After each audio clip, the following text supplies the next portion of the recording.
Elizabethan London. But you were telling me a little bit earlier that it's not just these sweeping exteriors that you created, but sometimes, in some cases, the interiors as well, with digital and CG.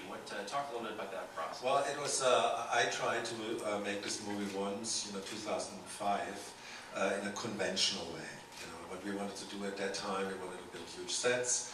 We had everything built, and we had also a lot of on-location shooting, and on top of it I wanted to because I wanted to show how London really looked at that time, I wanted to build this huge model. And but that approach seemed to be, was too expensive. So we decided to stop it. And then from that moment on I was constantly thinking, maybe, there is another way to do it. And then over the years, I realized that more and more movies,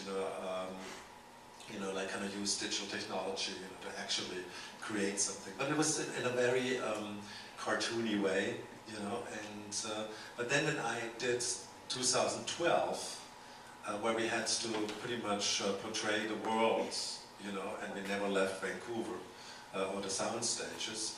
And I saw the first renderings of Los Angeles, for the earthquake sequence, which was all CG.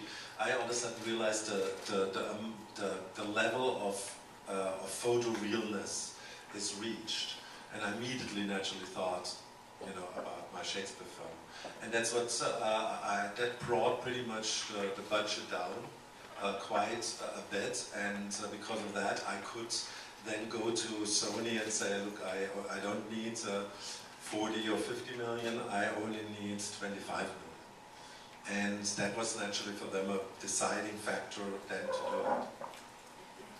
We get to see the bridge with all the the homes upon it and the exteriors with the mob coming together, and those very much look like your work to me because these sort of pan out and you get to see this grand sweep of things, and I thought that's a Roland Emmerich shot.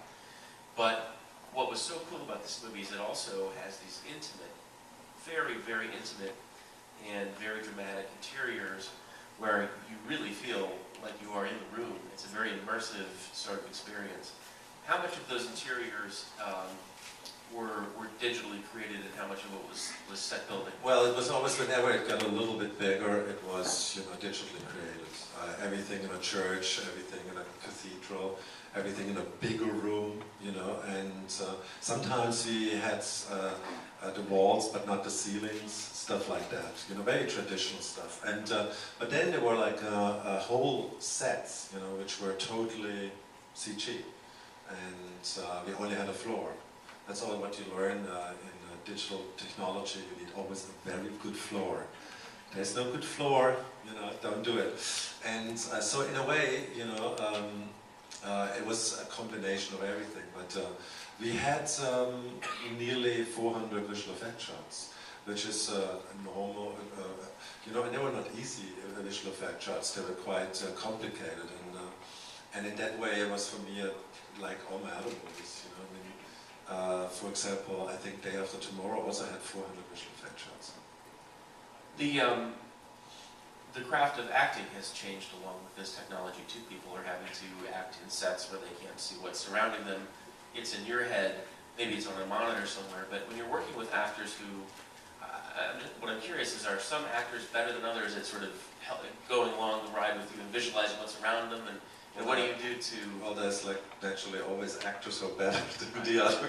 I kind of thought I asked for an all English cast, which they allowed me to do, and they had actually the least problem because they have all stage experience. So in a stage, you also don't have anything to work with. You just concentrate on what you want to convey and the emotions of it. And so that was actually pretty amazing for me, that.